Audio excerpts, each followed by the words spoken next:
Moving on from sticking to the basics, I'd like to make the point that chess is an attacking game.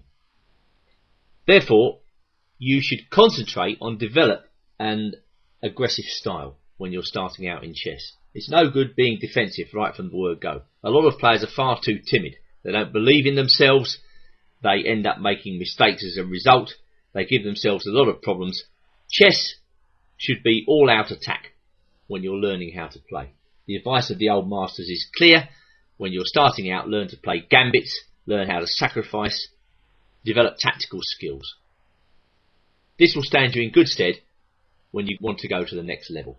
So don't be timid. Attack, checkmate should be the focus of your game when you're improving. What can an attacking style bring?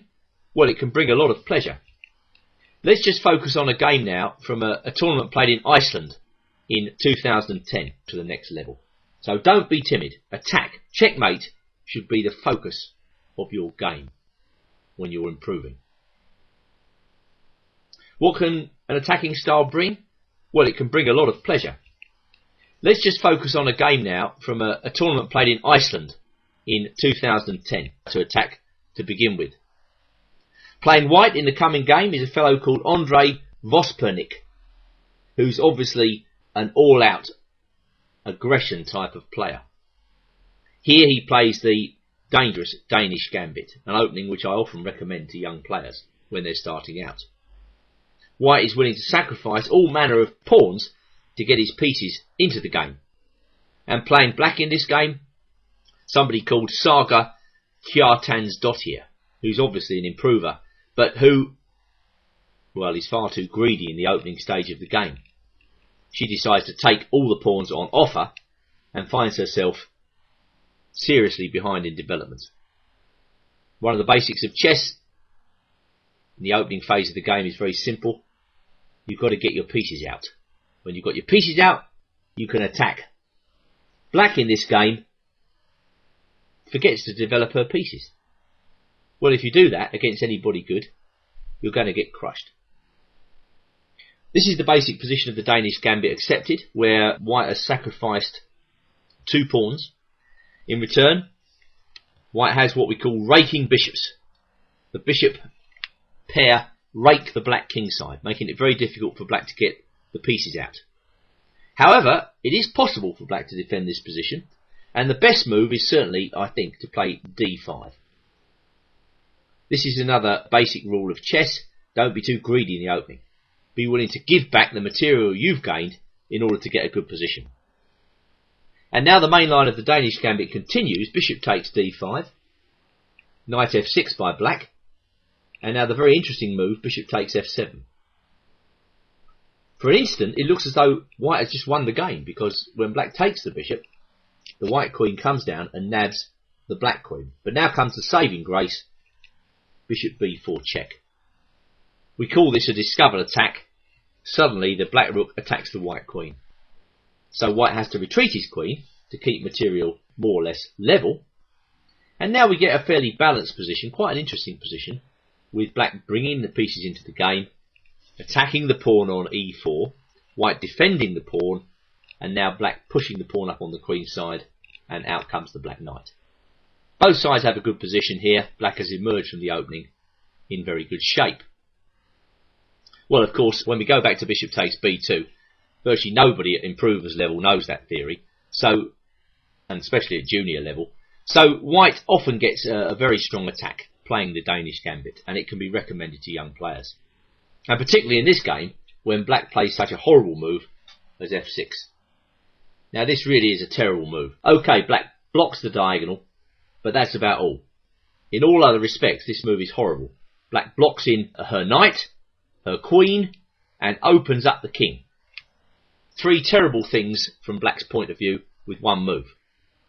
And white decides, well, he doesn't even need to hurry this position. All he needs to do is to get his pieces out. So white plays very simply over the next couple of moves. He gets his knight out and he castles. When black pins the knight on f3, white just brings a further piece out with knight c3, and after knight c6 completes development with rook c1. And you see, how is black going to resolve this terrible traffic jam of pieces on the king side?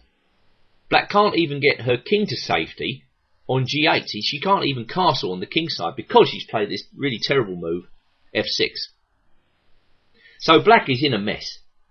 And the point of this very nice move, rook to c1, was to anticipate black casting on the queen side.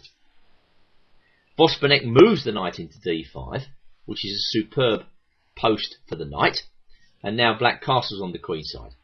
But she castles straight in to a white attack. White pins the knight on c6 against the queen and causes black terrible problems. Black played queen e6 getting out of the pin, but now comes another very nice sacrificial move, rook takes c6. To a master, this is a fairly obvious stroke. For an improver, it's a really excellent move to play. After pawn takes rook, the bishop comes in, jamming up the black king position. And now black can't really extricate herself from this idea of checkmate, with the white queen coming out to a4, into a6, and then finally into b7 with checkmate. There's virtually nothing black can do about this because her position is a complete mess. She's all jammed up. Knight e7. Well, black could have tried to grab this pawn here with queen takes e4. At the very least, white can win the queen here with discovered attack. Knight to b6 check. Black takes the knight, white takes the black queen. This, of course, would be an easily winning position for white. So going back to the game, black played knight e7. White kept it simple. He took the knight and went through with the mating idea. And there's nothing black can do about it. Rook d7, queen takes a7. White finds even a different way to do it. And mate on the back rank follows queen to a8. So the point is that chess, when you're starting out, should be an attacking game. Focus on learning tactics and how to attack. This is a key concept. Don't get involved in defence when you're young, when you're ambitious, when you're starting out. Focus on a